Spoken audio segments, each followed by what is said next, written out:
যারা সারদাম বাগুয়াদ আল্লাহু নাগুয়াদ টান টানা টুন টুন না টু টু। হে কবরের যাত্রীরা, পাখি টুন টুন টুন টুন শব্দ করে, তোমার আমার কানে শোনা যায় টুন টুন শব্দ করে। আসলে ওদের ভাষায় ওরা বলে আল্লাহু আল্লাহু। তোমার আমার বাড়ি মোরগটা ডাক দেয় কুকুর তুকু, তোমার আমার কানে শোনা যায় কুকুর তুকু। ওদের ভাষায় ওরা বলে আল্লাহু আল্লাহু। যারা সারদাম বাগুয়াদ আল্লাহু নাগুয়াদ টান টানা টুন টুন না টু টু। যেই মালিক বলছেন আকিমুস সালাত, তার হুকুম পালন করার জন্য নামাজ পড়ি। মালিক বলছেন কুতিবা আলাইকুমুস সিয়াম কামা কুতিবা আলাল্লাযিনা মিন ক্বাবলিকুম লাআল্লাকুম তাত্তাকুন। মালিকের হুকুম পালন করার জন্য রোজা রাখি, কথা কয় না? যেই মালিক বলছেন নামাজ কায়েম করো, রোজা রাখো, সেই মালিক ওই কুরআনুল কারীমের ভিতরে বলেন আকিমুদ্দিন, তা দিন তোমরা প্রতিষ্ঠা করো।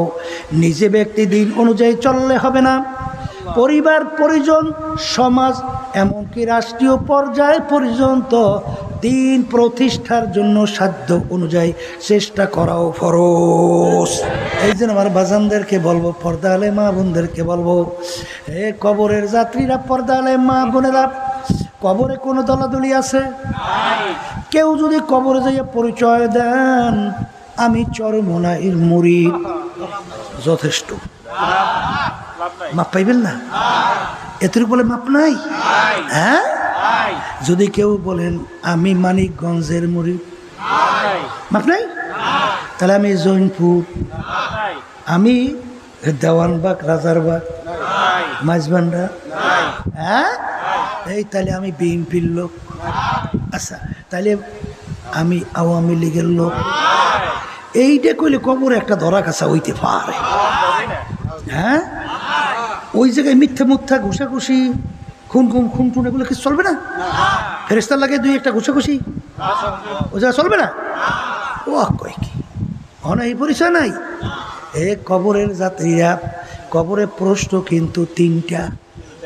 আটু আসতে কয়, পীরের জন্য তিনটা, মুরিদের জন্য তিনটা, ওস্তাদের জন্য তিনটা, ছাত্রের জন্য তিনটা, ধনীর জন্য তিনটা, গরিবের জন্য তিনটা।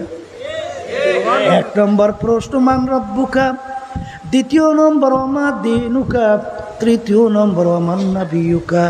এই তিন প্রশ্নের ভিতরে কোথায় পাইছে না তুমি চরমোনাইর কিনা? আটশি রাজারবাগ, সুরেশ্বর, মাঝবান্ডা, আসতে কয় পাইছে? পান নাই, পান নাই? যদি না পাও আমি আমার বাজানদেরকে বলবো, পর্দা আলে মা বোনদেরকে বলবো, তোমার কবরে তুমি যাবা, আমার কবরে আমি যাব। তোমার কবরের প্রশ্নের উত্তর তুমি দিবা, আমার কবরের প্রশ্নের উত্তর আমি দিব। ওই কবরের যাত্রীরা, দুনিয়ার যে কোনো কাজের ভিতরে যদি কেউ 5 বার ঠগ, আবার ওই কাজের ভিতরে চেষ্টা করলে জিতবার আশা করা যায়। ম্যাজিস্ট্রেট কোর্টে কেস কইরা যদি কেউ ঠগ, আবার জজ করে আপিল কইরা জিতবার আশা করা যায়। জজ করে ঠগলে হাইকোর্ট, সেখানে ঠগলে সুপ্রিম কোর্ট সিঙ্গেল বেঞ্চ, সেখানে ঠগলে সুপ্রিম কোর্ট ফুল বেঞ্চ, সেখানে ঠগলে প্রেসিডেন্ট কোর্ট, সেখানে ঠগলে আন্তর্জাতিক কোর্ট। এরকম ধাপ বাই ধাপ অনেক আপিলের সুযোগ আছে না নাই? কিন্তু এই কবরের যাত্রীরা, তোমার আমার সামনে আখিরাতের 5টা মামলা দাঁড় হইয়া আছে। এই মামলা যদি খোদা রাখাস একবার কেউ ঠগ,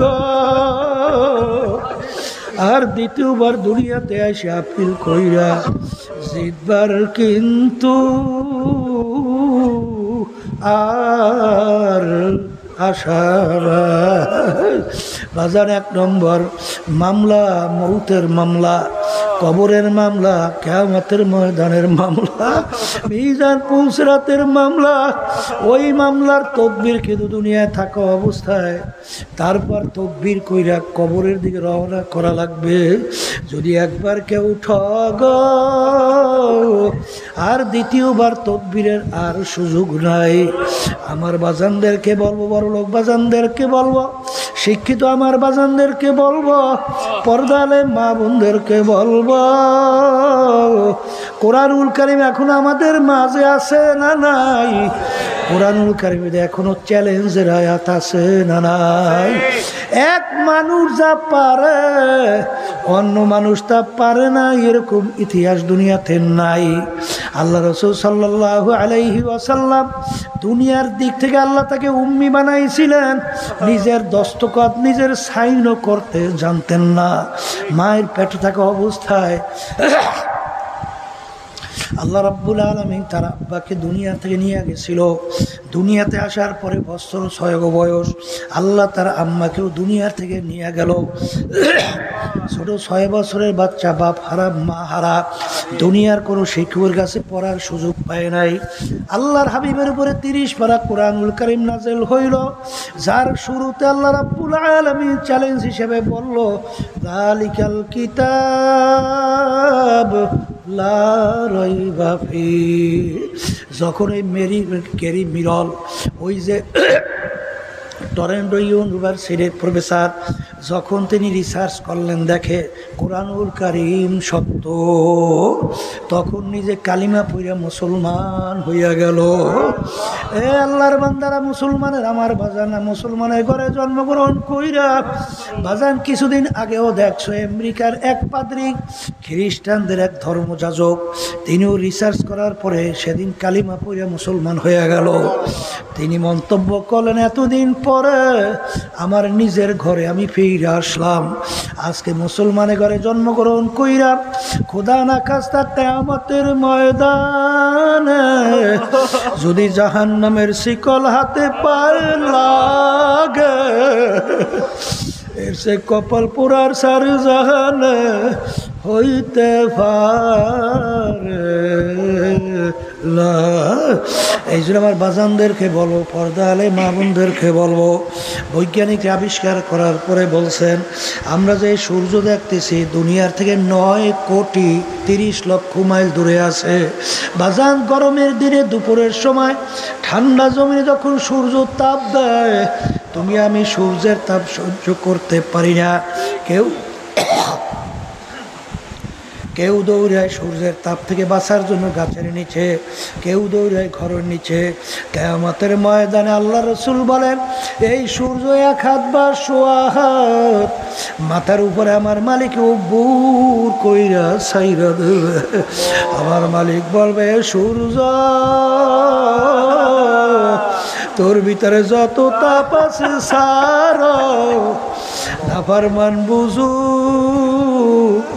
আমি মাওলা কেমন। বাজার কোনো ঘর নাই, বাড়ি নাই, পানি নাই, গাছ নাই, ভাগুন নাও কোনো জায়গা নাই। সূর্যের তাপে নাফরমানদের তালুটা টাস টাস করে ফাইটা মগজগুলা ভাতের মতো উতলাইয়া বাইয়া বাইয়া টপ টপ করে পড়তে থাকবে। লা ইয়ামুতু ফিহা ওয়ালা ইয়াহইয়া, মানুষ বাঁচবেও না মরবেও না। এই জন্য আমার বাজানদেরকে বলবো, পর্দালে মা বোনদেরকে বলবো, দুনিয়ার যে কোনো কাজের একটা তারিখ থাকে, সময় থাকে, কিন্তু এক কবরের যাত্রীরা, তোমার আমার মৌতের কোনো তারিখ নাই, সময় নাই। কখন কোন সময় কার বাড়ির দরজায় আজরাইল আলাইহিস সালাতু ওয়াস সালাম হাজির হবে, তোমারও জানা নাই, আমারও জানা নাই। আমার মালিক যখন মাহফিলে নিয়ে আসছে, আমার মালিক বড় দয়ার মাওলা, আমার মাওলা বড় মায়ার মাওলা। আজকে দুনিয়ার নেতা নেত্রীর সঙ্গে কঠিন কঠিন অন্যায় করলে লাথি মাইরা বের করে দেয়, অনেক সময় মাইরাও পর্যন্ত ফালায়। বন্ধুর সঙ্গে অন্যায় করলে বন্ধু অনেক সময় বন্ধুকে মাইরা ফলায়। বাপ মা পর্যন্ত সন্তানকে তেজপুত্র করে, স্বামী স্ত্রীকে বাদ দেয়, স্ত্রী স্বামীকে বাদ দেয়, সন্তান পর্যন্ত অনেক সময় বাপ মাকে মাইরা ফেলায়, বাপ মা সন্তানকে মাইরা ফেলায়। বাজান, আর আমার মালিকের সমস্ত নেয়ামত ভোগ করলাম, তোমার আমার দেওয়ার নেয়ামত, আমার মালিকের দেওয়ার নেয়ামত ব্রেন। এই ব্রেন দিয়া পড়াশোনা কইরা আজকে তুমি বিভিন্ন সম্মানিত হইরা, বাজান বিভিন্ন সম্পদের মালিক হইরা। এই ব্রেন নেয়ামত কে দান করলো? এই চক্ষু দিয়া দেখি নেয়ামত কে দান করলো? জবান দিয়া কথা বলি নেয়ামত কে দান করলো? হাত পাও নেয়ামত কে দান করলো? সমস্ত নেয়ামত ভোগ করলাম আমার মাওলার, আর নাফরমানি করলাম আমার মাওলার। আমার মালিক তোমার উপরে রাগ কইরা তার জমিন থেকে ভাগাইয়াও দেয় নাই। আমার মালিক তোমাকে আমাকে জাহান্নামে ফেলা ফেলায় নাই, বরং আমার মালিক বলে, বান্দা বান্দি আয় আয় আয়, তুই যদি আমার কাছে তাওবা নাসুহা খালেস তাওবা করতে পারো, তোকে আমি মাফ করব। শুধু তাই না, তোর জীবনের সব গুণ আমি নেকের দ্বারা পরিবর্তন কইরা দেব। আমি আমার বাজানদেরকে বলবো, পর্দালে মা বোনদেরকে বলবো, মাহফিলে আসছে সবার দিল কিন্তু একটু নরম। গুনার থেকে ফিরা নেকের কাজ কইরা চোখে পানি নিয়া ইমান নিয়া কবরে যাওয়ার সবাই তো ইচ্ছা, কিন্তু বাজান শয়তান এবং নাফস আম্মারা তোমাকে আমাকে গুনার ভিতরে লিপ্ত করায়। এই জন্য আল্লাহ রাব্বুল আলামিন তোমাকে আমাকে বলছেন, ওয়াকুনু মা'আস সাদিকিন, তোমরা সাদিকিন বান্দাদের সঙ্গী হও। আমি আমার বাজানদেরকে বলবো, সরমুনাই বুঝি না বাজান, অন্য অন্য তরিকা বুঝি না, আমাদের উদ্দেশ্য আল্লাহর হুকুম মাইনা নবীর তরিকা অনুযায়ী চইরা গুনার থেকে ফিরা নেকের কাজ কইরা ইমানকে মজবুত কইরা তারপর দুনিয়ার থেকে বিদায় নিয়ে কবরে যাওয়া লাগবে।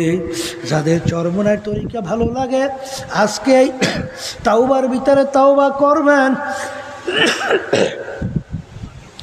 বর্তমান পীর সাহেব হুজুর চরমনায় তার কাছে মুরিদ হয়ে গেলাম, আল্লাহ আপনাদের নিয়াতকে কবুল করবেন।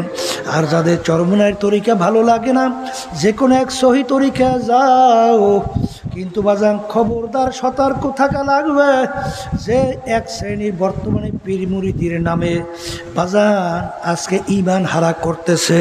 জোরে বলেন কথা ঠিক না বেঠিক?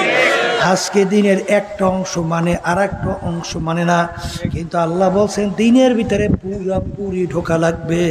যাদের ভিতরে দিনের পুরা আমল আছে, নিজে করে আপনাকেও করার জন্য বলে, এইরকম বাজার নেককার দেয় এমন আল্লাহ ওয়ালাদের কাছে যাইয়া এরকম দিনদার এরকম সাদিকিন বান্দাদের সঙ্গী হইয়া আমাদের উদ্দেশ্য গুনার থেকে ফিরা নেকের কাজ কইরা ইমানকে মজবুত করিয়া কবরে যাওয়া লাগবে।